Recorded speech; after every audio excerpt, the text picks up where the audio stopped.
Por último, vamos a hacer referencia a dos sesgos muy comunes y muy estudiados y con importantísimas repercusiones en la vida social.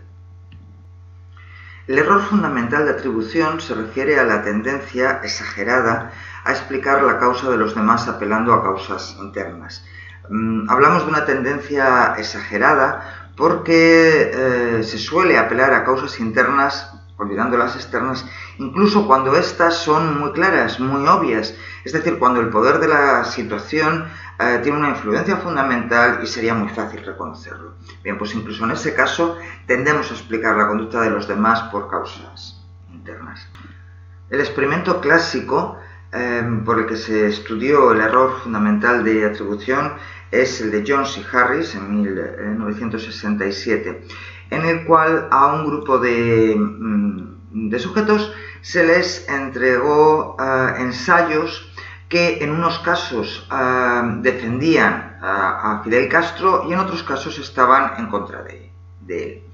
Lo que tenían que hacer estos sujetos era determinar si en cada ensayo, si el autor de ese ensayo estaba, por su parte, a favor de Fidel Castro o en contra de él.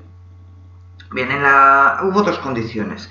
En la primera condición, llamada de elección, a los sujetos se les dijo que los autores habían sido totalmente libres para elegir si su ensayo iba a defender o a atacar a Castro.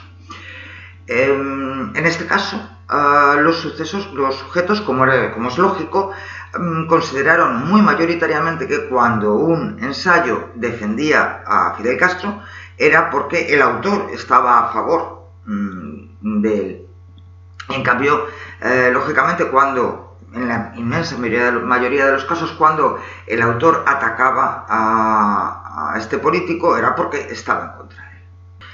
La segunda condición del experimento era una condición de no elección. En esta, a los sujetos que tenían que valorar la postura de los autores de los ensayos, se les dijo que a estos autores se les había impuesto el que escribieran o bien a favor o bien en contra, por un proceso totalmente azaroso, con una moneda.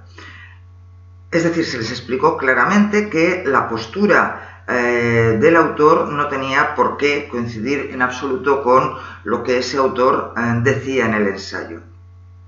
Pues bien, la sorpresa fue que las atribuciones que hicieron los individuos fueron muy semejantes a las que habían hecho en la primera condición. Es decir, a pesar de que se les había explicado claramente que el que un ensayo manifestara una postura a favor o en contra de Fidel Castro se debía únicamente al azar, aún así los individuos siguieron atribuyendo a los autores una postura semejante a la que de hecho defendían en los ensayos. Es decir, los individuos, a pesar de que se les había explicado claramente, eran incapaces de atribuir una causa externa a las opiniones manifestadas por los autores de los ensayos y seguían atribuyéndolas a causas internas, es decir, a su propia opinión. Este error fundamental de atribución, este sesgo fundamental de atribución, tiene consecuencias importantísimas en la vida social, porque tendemos a hacer atribuciones internas, incluso en el caso de que la fuerza de la situación sea muy grande.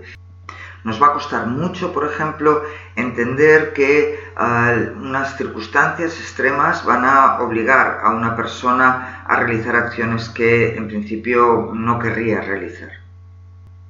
Por su parte, el error último de atribución se refiere a la tendencia a atribuir los éxitos del grupo propio a causas internas, mientras que los éxitos del grupo opuesto se atribuyen a causas externas.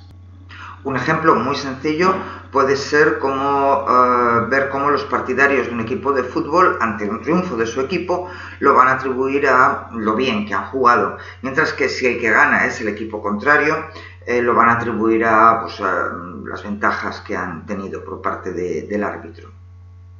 Esto también sucede de forma contraria en el caso de fracasos, es decir, cuando el grupo propio tiene un fracaso, esto se atribuye a razones externas, a causas externas, mientras que en el caso de que sea el grupo opuesto el que ha obtenido ese fracaso, la atribución va a ser interna. De nuevo, si nuestro equipo pierde el partido, vamos a decir que hemos tenido mala suerte, una causa externa, o que el árbitro nos ha perjudicado.